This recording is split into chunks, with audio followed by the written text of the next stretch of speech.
Okay, I think we're ready to start. Sarah, are you ready to start? Okay. Commissioner Glenn, are you ready to start?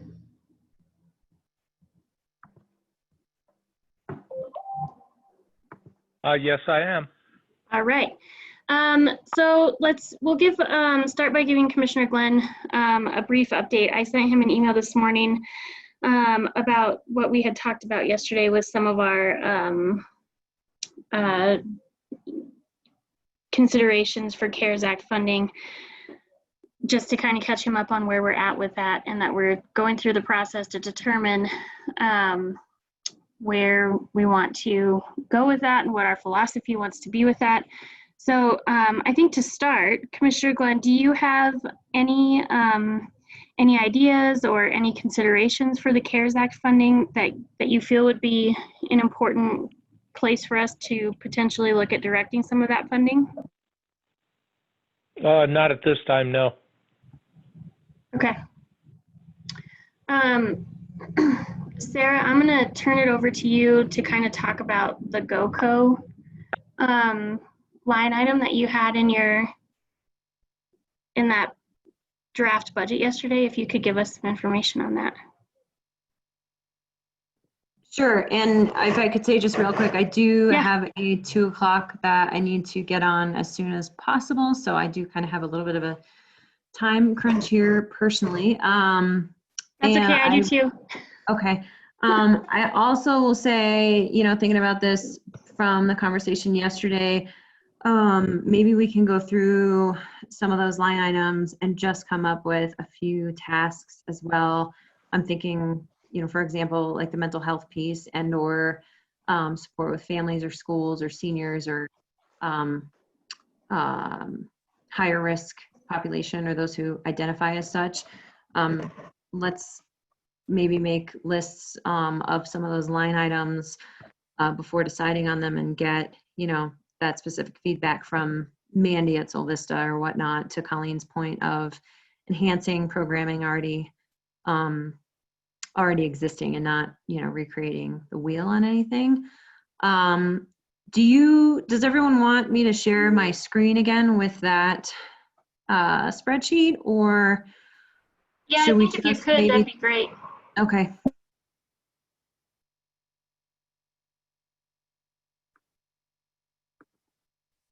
Okay, so I think I have it up. So I think I'd love to get feedback again. Yesterday, I kind of mentioned, Commissioner Glenn, I had in here a line item to use really more broadly and not necessarily specifically for GOCO, but for rec management, and to remind everybody that there are, we've talked a lot about people, as we should be, through the COVID event, but there's been a lot of kind of monitoring and challenges with the higher use and tourist traffic and visitors that, we all are seeing and our neighbors are seeing in the region. And so I'd love to kind of keep in our thoughts that environmental management and protection. So there are a number of opportunities that we can really leverage some expansion or preparation of, the winter season, to think ahead through better, maybe parking areas for snowmobilers if we think that we're going to have a lot more traffic. I know I was on a call, or I was listening to CPW's board member meeting the other day, and on the Front Range, it's just, this unforeseen challenge of having a 25-car parking lot area, where you now have 100 vehicles parked up and down, public roads, either causing problems or not. But, I think it's safe to say that we can probably foresee as much use or unexpected, maybe, intensity of use through the winter, and or get to some of those management projects that have been highlighted for us by the Snowmobile Club. And and the COSI or whatnot. So I'd like to have the opportunity to better outline that, and I certainly would like to hear internally what other items we may be hearing through departments and other areas that we could consider in this realm.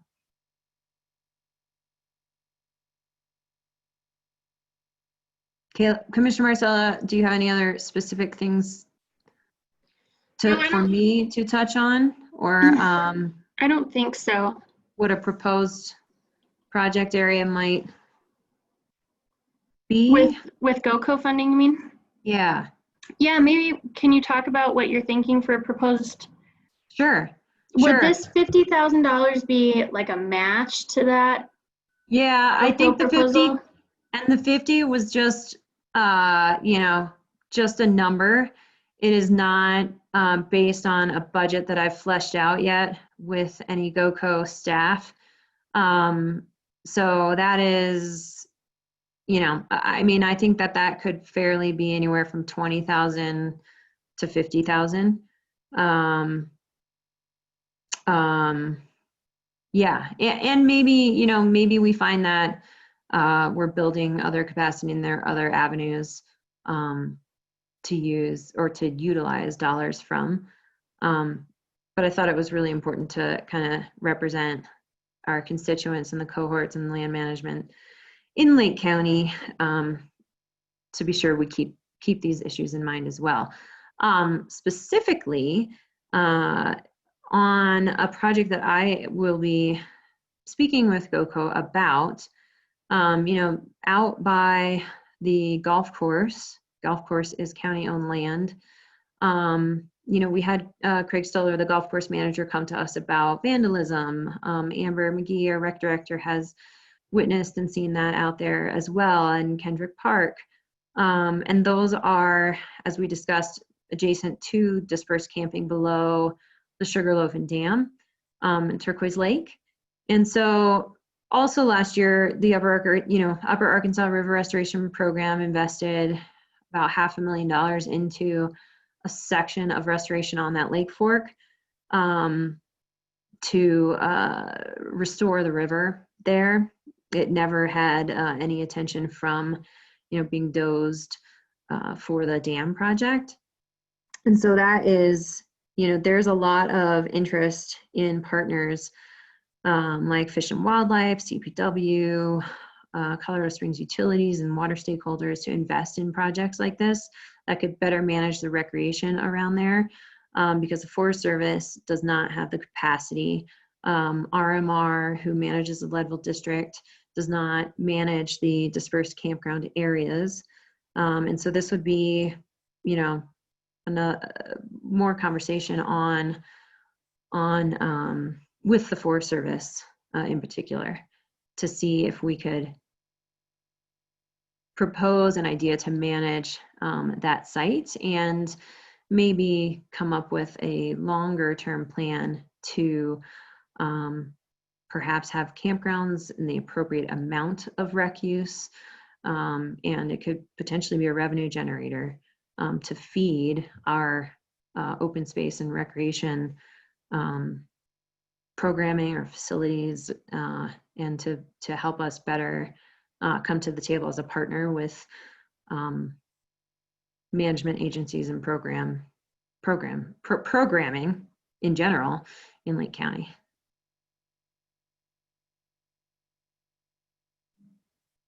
Sorry, I have a whole list of sort of ideas, but it's not, I would not say it's synthesized well right now. All good. Okay, I've got a comment of.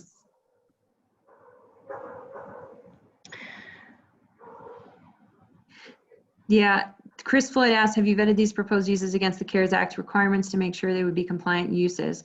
Specifically, no, but my understanding is, a lot of the conversations that have been had that I've heard and in meetings is that protection of these resources, Chris. And so that would certainly be a question. And again, I think I think we can get to planning this regardless of using CARES funding. I also, wanted to take the opportunity to bring this up in this setting while we're all kind of thinking about the impacts to the county and the community. Yeah, great. I put that in the chat instead of interrupting, since you were on a nice flow with your description of the stuff. But before you get to a point where or if you get to the point where you've got this list in the way that you think you want it to be, I'm happy to help go through and vet to make sure that it's going to meet the statutory requirements for CARES Act funding. Because the last thing you want to do is say, oh, we're going to use CARES Act funding for this, and then all of a sudden find out, oops, we can. It doesn't meet the criteria. So I just wanted to make sure that was still on the radar, that should be something that's done before a final decision is made. Agreed. Yes. No, that's good. And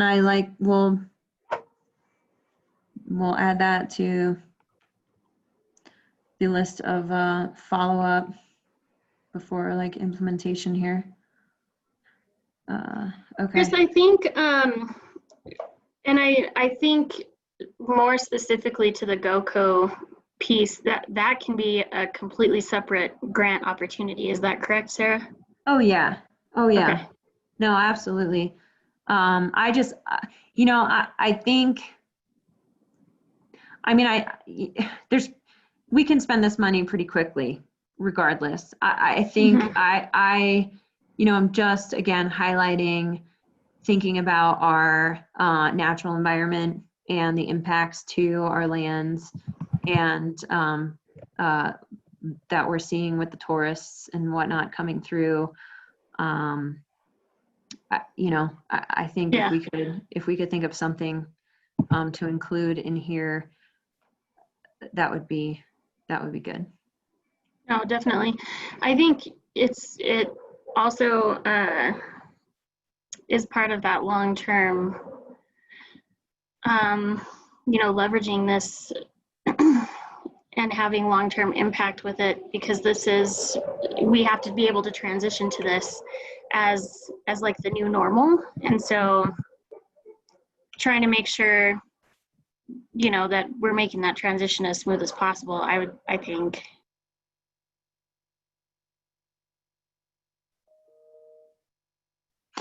So Chris, I think on the last on our list of things to do will be to have, run through any more formal and final iteration of this.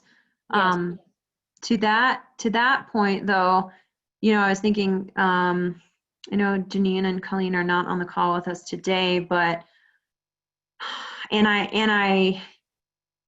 commissioners, we saw an email from Becca Katz at the school district explaining to us, the first 3 weeks of school, they're trying to figure out some programming and do some more outdoor activities with social emotional support, which I think is great and speaks to Janine's, the point Janine brought up yesterday about just adjusting to a new schedule or different circumstances than maybe quite expected from children being back at school. My point being that I think it would be important for us to include, Sol Vista in the conversation here, and maybe allocate some of that outreach to the appropriate staff and or between the board to vet just what is going on and where we are, where we could enhance existing or proposed programming rather than developing anything ourselves.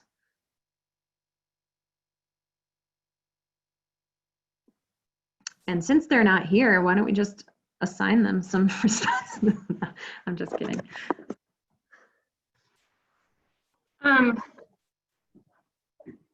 Sorry, Commissioner Glenn, do you have any questions or any comments on this so far? No, I don't have anything. Okay. Mark, can you see Are you viewing the Zoom as well as calling in? I know I had also sent that to the board. No, I'm not doing anything. You aren't looking at it? No, Okay. I'm not connected that way. You should have that in your email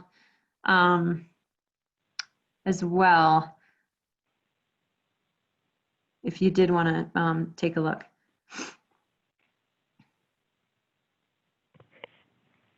So with Solvista, I guess, can we ask Janine maybe to reach out to Solvista and kind of vet what's going on there? Maybe Colleen or one of us, the commissioners, could reach out to the school district and see, what kind of family support we could be providing. Colleen maybe can speak with Judy, maybe, and Commissioner Marcella as managing commissioner and the senior center to see, what might be going on there, what's lagging, what are new opportunities given their circumstances.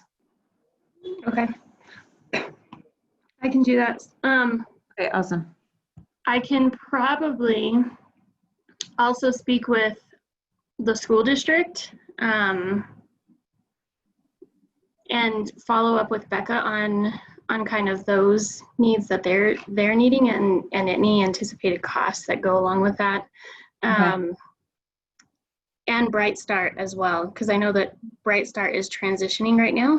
So we might be able to bring them into that conversation as well. And I've had a lot of interaction with Bright Start over the past couple months. So I think I could pull the school district, Bright Start, and us together to collaborate on that a little bit.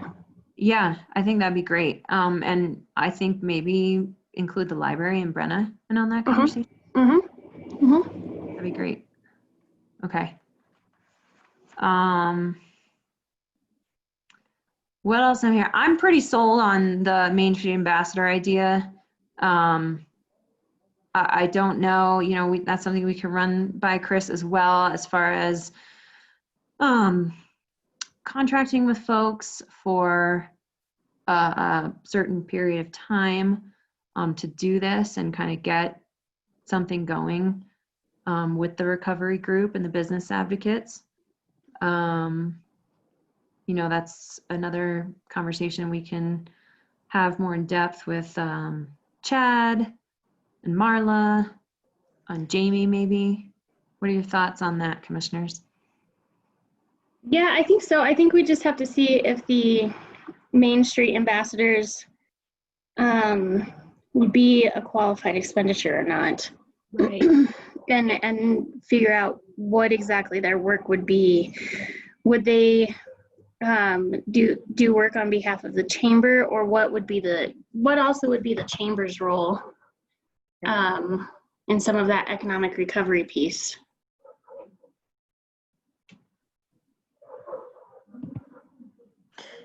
Were they having, remind me if anybody can, in our last recovery meeting, it was discussed that the Chamber, EDC, and Main Street would get together again, as they've had meetings in the past, to really, and tourism panel, to flesh out and identify true roles now that there are, leaders in those organizations. Did they have that meeting yet, or was that? This is Chris. I'll just chime in that I know when the pandemic hit, there were meetings that were still going on regarding trying to set up a Lake County partnership, if you will, similar to the Vail Valley partnership structure that would be an umbrella organization for all of these various, agencies and entities that are doing, this work in the community, the EDC, the Chamber, Main Street, tourism panel, if they wanted to, that kind of stuff. Unfortunately, unless I've missed it, and Commissioner Marcella, you can correct me, I don't believe they've revisited that yet because of all the other, COVID-19 stuff that's been going on. But I'm not of the impression that it's no longer something that they're interested in at least continuing to discuss. Yeah, I would agree with that sentiment, Chris. I think that just because of the timing of everything that's been happening recently, they just have not been at a point where it's been feasible to have that conversation. Right. And they were, I mean, when that happened, they literally, the week that things shut down, they had a meeting scheduled with Chris Romer of the Vail Valley Partnership to come up and talk about how that organization developed and the framework it has and was using and such. And especially now that we do have an executive director on board with the EDC, I think Commissioner Mudge, you're correct that there is some decent leadership in these groups now that it may be feasible to start revisiting those conversations. Okay. Yeah. Would you anticipate the ambassadors doing the work that the business advocates are starting? So like to transition that work into those Main Street ambassadors?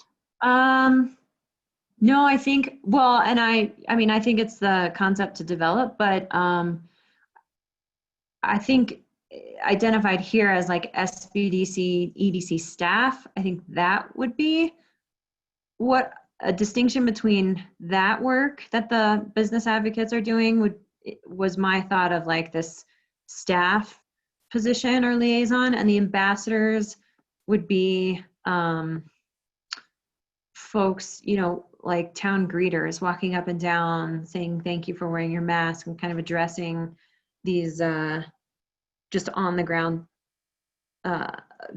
issues or encouragement to visitors. So if I may, Downtown Durham Inc., which is the organization that Nicole Thompson heads up. Downtown Durham Inc. Okay. Is the economic development organization that Nicole Thompson is heading up. They have an ambassador program that does very similar things to what Commissioner Mudge was just mentioning. And they are employed, the program, it's part of the Business Improvement District funding, I believe, that that DDI gets. But they do that. They are essentially they help with wayfinding, they help trash management, all of that kind of stuff too. If you like, I'm happy to reach out to her to see if she has some sort of a description of what that program does that might give us some ideas of what perhaps a similar program could do here in Leadville. Yeah. Okay. That'd be great. Thank you, Chris. Yeah, no, I'm sure it's not any kind of new concept. It would just be focused on, I think what I've heard from a handful of business owners downtown is that it might relieve some of that like jarring conflict or confrontation of people walking in the door, and break that ice on the sidewalk instead of, and create and foster that expectation up and down Main Street. I'm sure there'll still be folks who will argue about our social distancing protocols, but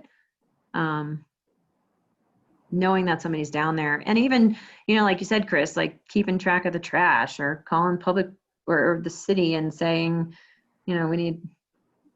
there's an issue with the restrooms and Exactly. Yeah. And that does help because it takes some of the burden off of the business owners too, to provide those type of services. So I'll definitely shoot Nicole an email and see what she's able to share. That'd be great, I think. Yeah. Would you anticipate that helping with some of the enforcement piece as well, Sarah? I would think so. Okay. Or really, I mean, I guess in reality, the business owner is the one who needs to enforce it within their business. And I mean, based on the cost here, I have like $18 an hour as just some numbers getting thrown out. I don't expect anybody at necessarily $18 an hour to be the person to walk in and be put in that position. Let's just say, I Right. guess.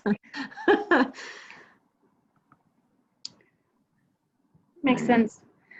Commissioner Glenn, do you have any questions so far or any comments? No, I don't. Okay.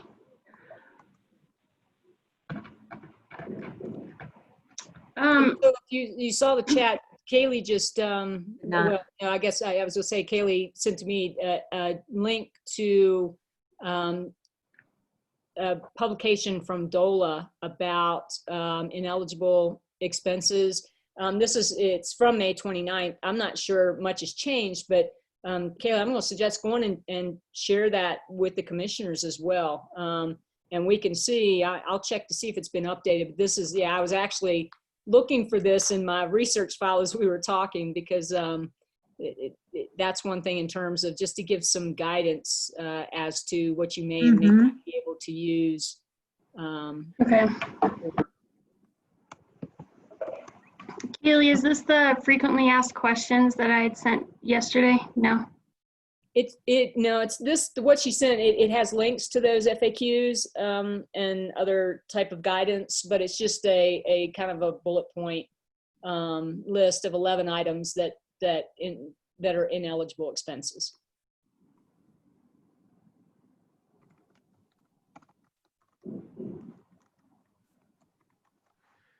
Okay.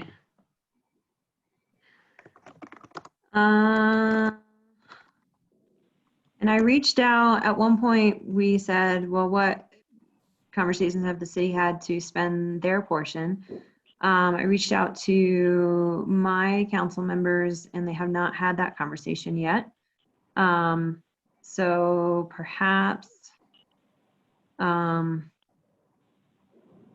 that's just a requested topic for one of their meetings for us to listen in on. So I spoke with Greg yesterday, and they were going to use some of their funding to cover some of their costs in relation to response to the pandemic. Some of their hard costs, IT costs, PPE costs, type of thing. I think there's still some confusion with FEMA on the city's end. I'm not sure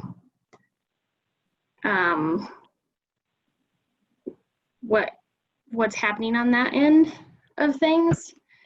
So he said that they have about $36,000 worth of expenditures to cover potentially with CARES Act funding, and they have not made a decision on the remaining CARES Act funding.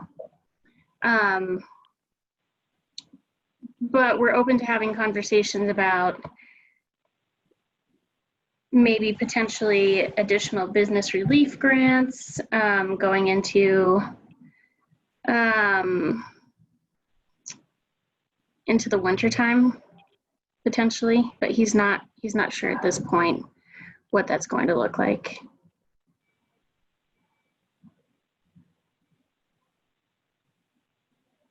That's one thing I was going to mention as well, that, perhaps and I think there is you've got on your list here already, some remaining funds that you can use for other identified programs or to replenish the programs that you do decide to initially allocate funds to. Kaylee, are you talking about nonprofit organizations?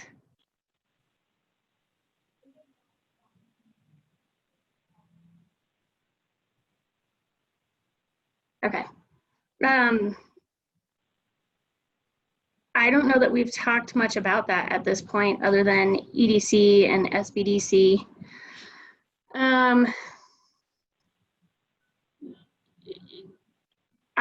I would imagine that there may be the potential to replenish the disaster relief fund through the community fund, but I'm not sure of that need.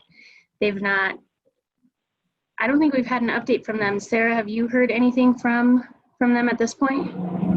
No, all I can say is that, Janine is talking about the unmet needs committee, and at one point she had said that there was not.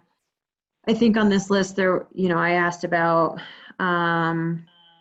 or we talked about the dinners, right, for the school district and continued food distribution. And Janine didn't think that there was any huge requests that would come through that unmet needs committee. Do you And I think know, we're relying on that avenue as feedback. okay, what about Build a Generation? I have not heard from Build a Generation, Full Circle,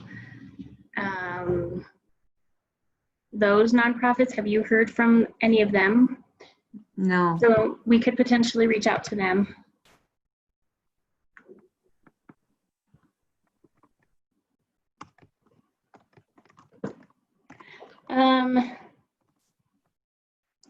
Speaking of the school district and meals, I remember that the last time we had talked with Paul Anderson, he had talked about funding for continuing to provide meals before school is starting. Do you know any details on that?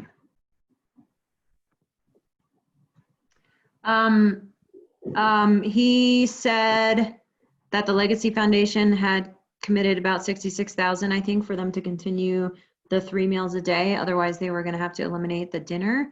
And then I did connect him and Janine so that they could have a conversation and the school could better understand if they had gaps in their understanding of resources through human services and eligibility of folks and families.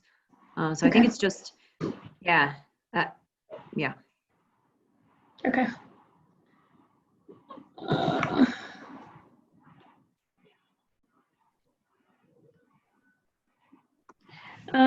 St. George's.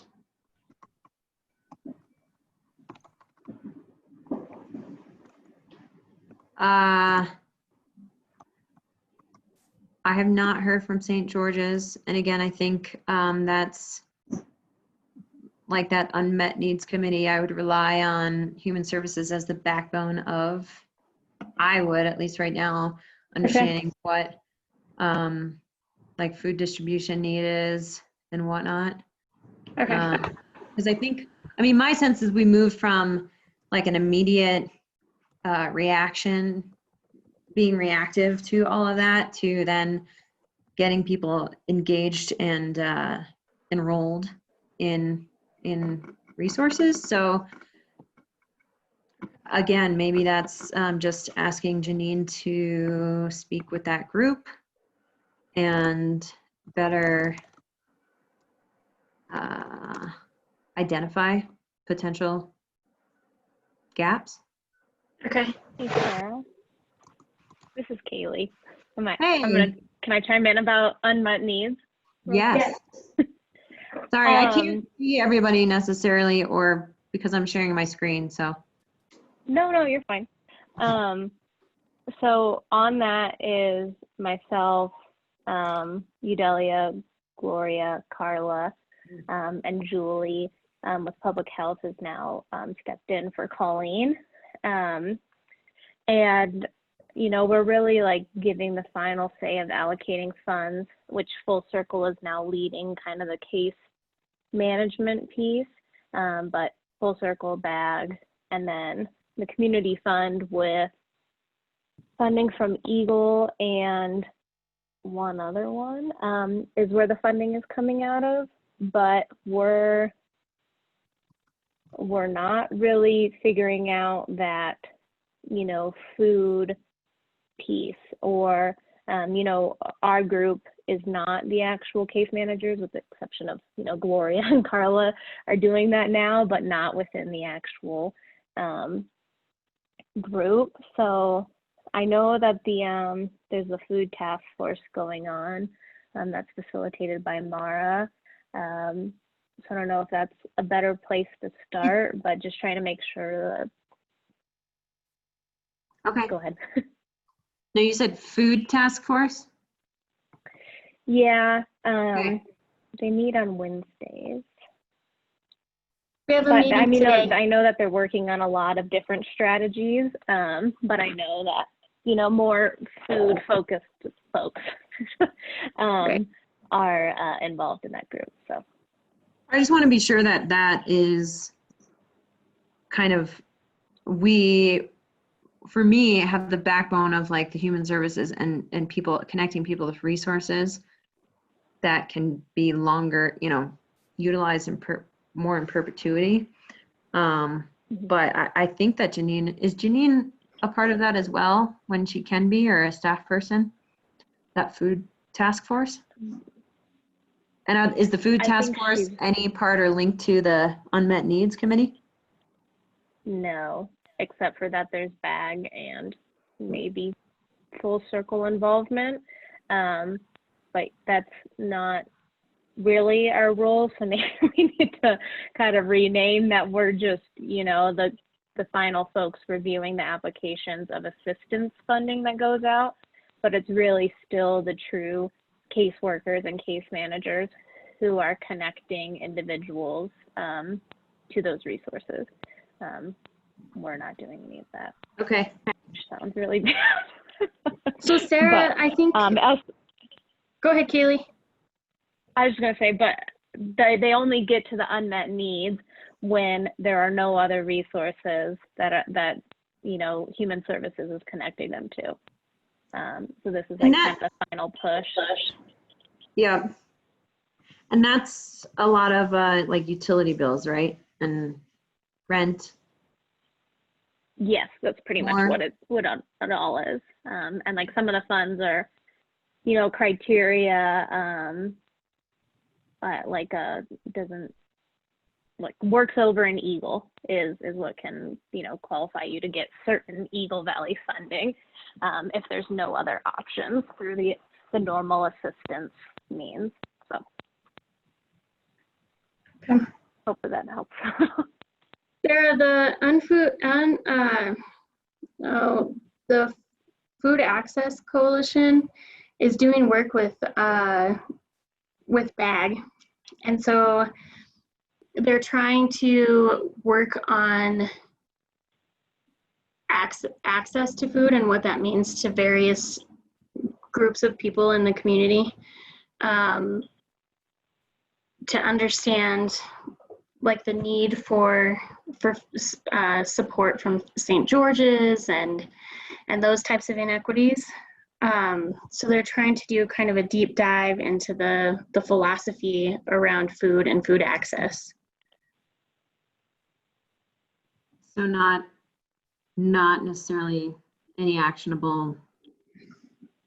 No, not at this point. I don't think that at this point it's just been discussion, building into action items, but not anything that they could substantially bring to us with an ask or a request or anything of that nature at this point.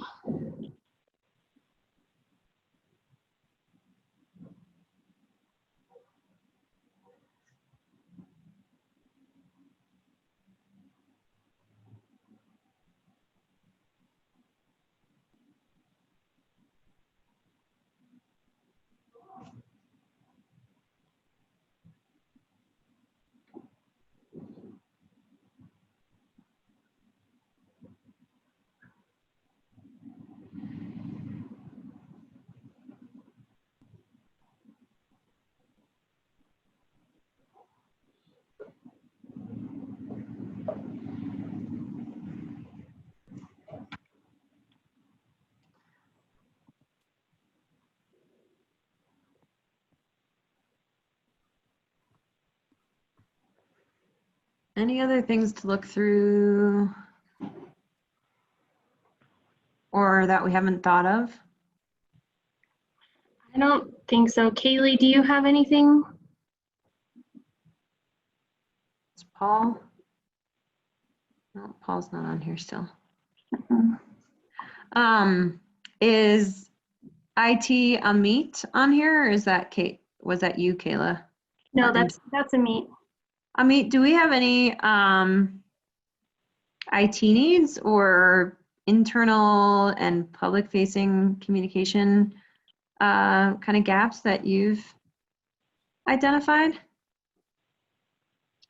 Are you talking budget-wise? I'm talking about, things that have been exacerbated by COVID and any other opportunities like with some of that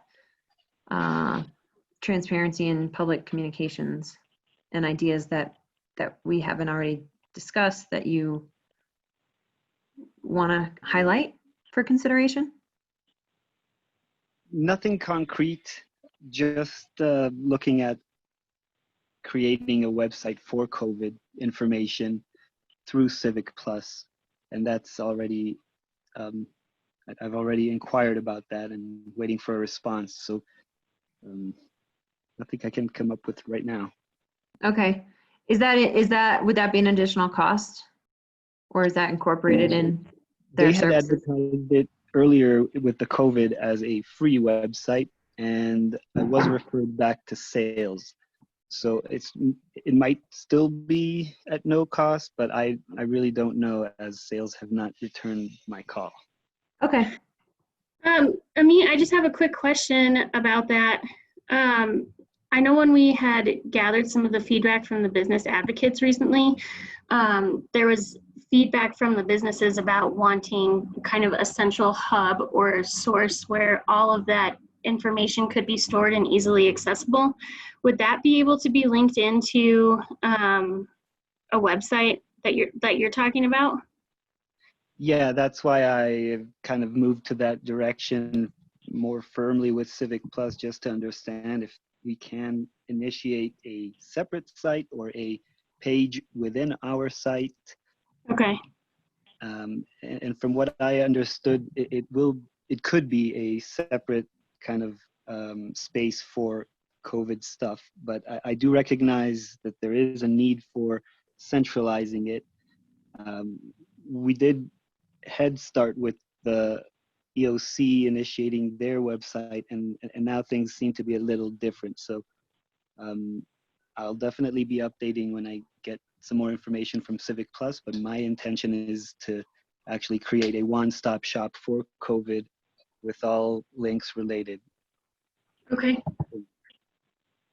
I mean, do you, I'm meaning to touch base with you on the level of engagement with Civic Plus and their ability to help with the capacity of reaching out to departments and sharing that lift with you to get that developed.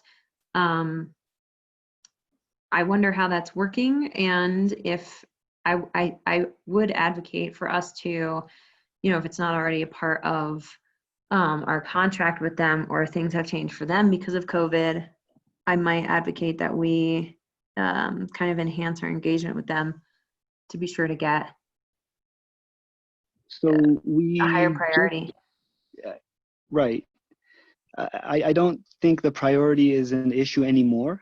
We did go through over 2 months of waiting to be moved from phase 1 to phase 2, which means turning it from a design picture into a functional website. And that part is over. Just on Monday, I had a first call with implementation. And so we are moving forward with that, and all of the current data that exists in our current website is being migrated to the working or the temporary website, the new one. And that will happen with Civic Plus in the next few days, actually. They said by next week, all information should be moved over already, and then we should keep track about updates, that we are still updating our old website just so that we can update the new website simultaneously. So Civic Plus is doing that, and the lady I spoke with said they are pretty quick with the moving over of all the pages that exist. So that call was on Monday, and I'll have another one on Tuesday next week. So I'm pretty sure we'll have that data moved over, and we do have a live date that they have given me. Now that the implementation phase has started, it's usually 6 weeks. So by September 8th, we should have a functional live website. And so there will be training beforehand, 2 weeks before the live date, so that during those 2 weeks after training, folks will have a chance to kind of practice and update and make sure our website is great. And if everything goes well, it's 6 weeks. And if things need to be changed or take a little longer, then add that to those 6 weeks. So things are looking good because we do have we finally have a go live date. Okay. And I want to be sure that we talk about migrating existing, and then of course, you know, where each of those departments hopes to be, because I think we were in agreement, of course, that we're a little outdated with along that line.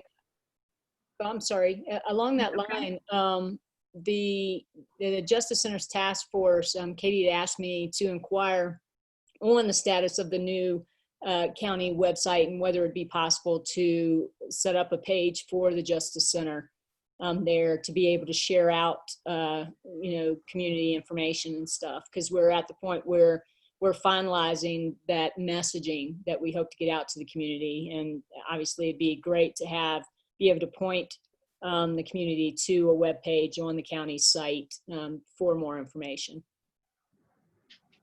I agree that that's where we're aiming to get to. I wouldn't advertise anything just yet, but right. What I'm talking about is the county website. What you're talking about is the COVID website. No. No. Okay. No, So, no, I'm talking about the Justice Center Task Force and having a page on the county's main website for the Justice Center initiative. I think it would be great to have a page on the website for every kind of bigger project, like a internal project management, but a live, you know, status of projects each commissioner is working on or each department. yeah, the plan is to have a projects page that will have all of the different projects going on in the county right now. And this is all, we can build it from, you know, from where we're at right now with our little link on our main page, top right. We'll turn that into a normal looking page. But generally speaking, as data moves to the new site, we'll be able to see it and feedback and, you know, change it back and forth until we get it right. So it's not like we have these 6 weeks and after that they leave us alone. They will not go live until we are satisfied. So we can definitely set up talks of this sort if anyone has, you know, requests or doesn't like the way it looks, because we'll have a chance to see it before it's live. We can see it as it will be, and then it will be assigned the live address when we want it to, or when we are ready for it. So the idea is to answer all of our requests, make sure everything looks good in the way we want it, and that should be by September 8th. Awesome. And since we are on this subject, I do recommend that each department elects 2 people in the department to go through the training for the website, so that each department can actually control their data and know how to, with at least 2 folks or more. We can train as many as we want, but by August 25th, I would need at least 2 folks from each department. And so I can send out a directors, elected officials email about that. Okay. I think that would be great. I saw that Kaylee put in the chat too about toggling back and forth with English and Spanish. That's available on the new website. Would that also be available on a COVID website? Yes, the Okay. way the technology behind it is utilizing Google's Translate service. Okay. So it's not like someone's actually going to sit and translate our words. It is a computerized translation to all languages, including Spanish. So this is mostly like a built-in function that will utilize Google's translation, which probably won't be as accurate, but enough to understand.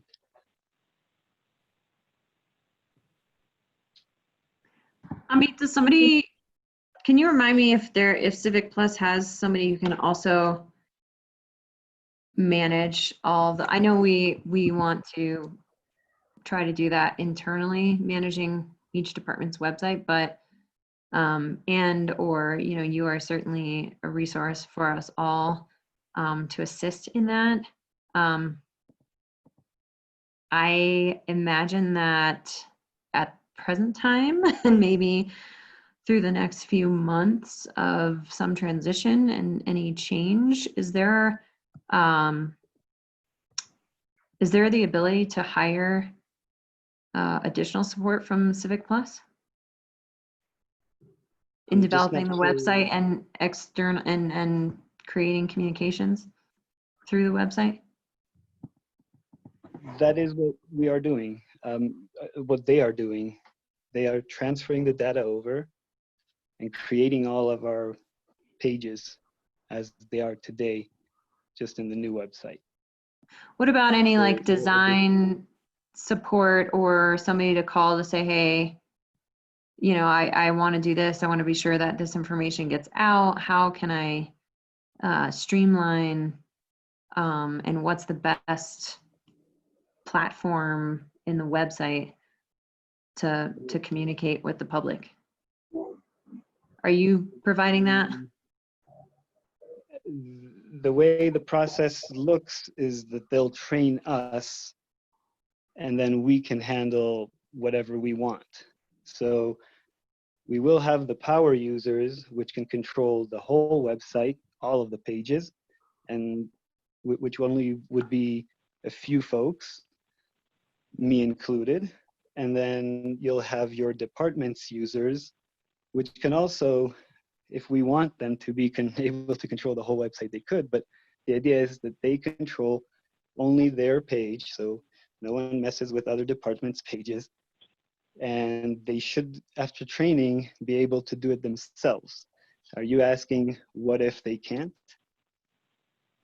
Yeah, I am saying that capacity is stretched as it is, and communication is the biggest challenge or place that we get feedback. And so I want to be sure, I wonder if we don't need to engage on a different level or an additional level of Civic Plus to have somebody who can, be creating those landing pages or some of that content based on needs of individual departments. Well, the design has already been set, so there's not much to play with. And it's more of a layout kind of thing if you want menus on the left or on the right, things like that. But the design has been set.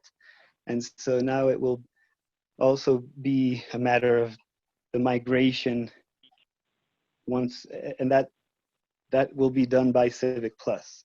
So there won't be too much to do from each department if they're satisfied with what's already published on their website.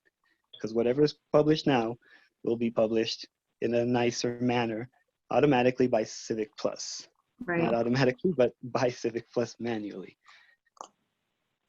After that phase where we went live and everything, the departments are happy with their website, but now they have more content to upload, then it should be as easy as editing a Word document. So you can paste your text, play with the fonts, just like you do with a regular document that we all do every day.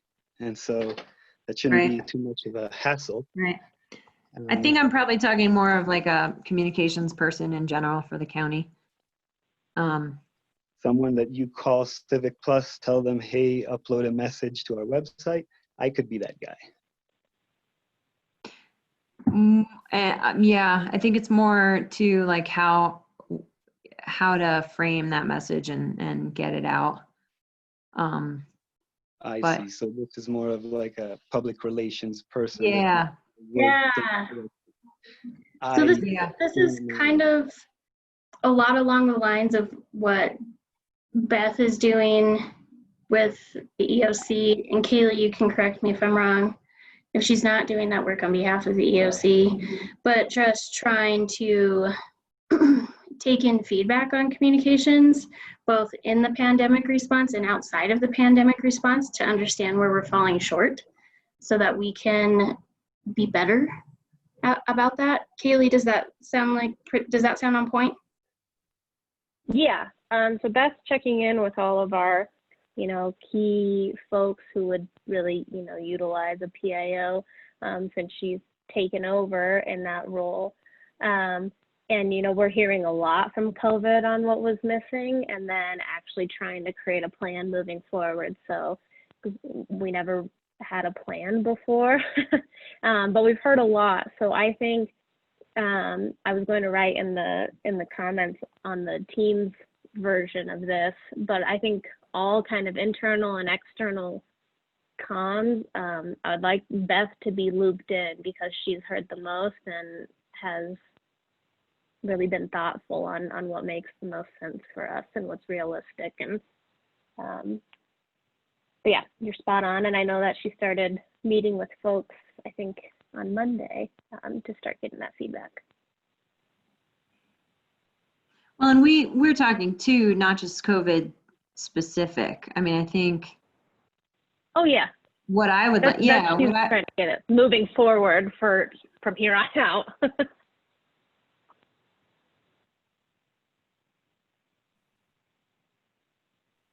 Right. I need to go shortly. But I think we have, can we try to check in on this? And I'll copy this and include folks in Teams. And what's the time frame for kind of gathering this feedback? Kayla, will you reach out to the folks with your task? And Yep, I think for timeliness sake, we should think about moving quickly on things like the case management, those type of things where we might have to hire a position to do that, so that we can start drawing those funds down for the dollars that would be spent on that case management, because those dollars end December 31st. And so the longer we wait on that, the more it will cost. It won't be eligible to come from this budget, like less of it would be eligible. You know what I mean? Mm-hmm. Yeah. I'd like to look at too and see like what that overall budget is as well, and where's, I think for the sake of advocating for that, enhancing that, we should best understand what's being funneled and how we're focusing that through public health and through human services, as far as the budgeting also goes. Sorry. Okay. I have to hop on another meeting as well. Okay. I can ask Janine to have that prepared for us for our meeting on Monday, if you'd like to put it on the agenda to take action on that. Okay. As our first formal expenditure, I'll reach out to her and Colleen about that. Sure. Okay. Great. No, that sounds good. Okay, wonderful. And then tomorrow at 1 o'clock, we will meet for CBOE determinations. Tomorrow at 1. All right. Yep. All right. Miguel should be sending us an outline and some suggestions or criteria as well this afternoon. Okay. Wonderful. All right. Commissioner Glenn, do you have anything before we jump off? No, I'm fine, thanks. Okay. If you have any questions about anything that we went over today, just feel free to reach out, and I'll be able to sit with you and chat through it with you, or answer any questions that you might have going forward. Okay. Sounds good. Awesome. Thanks, Mark. All right, everybody. Well, thank you very much, and we will see you tomorrow at 1. Thanks, Kayla. Thank you, Thanks. everybody.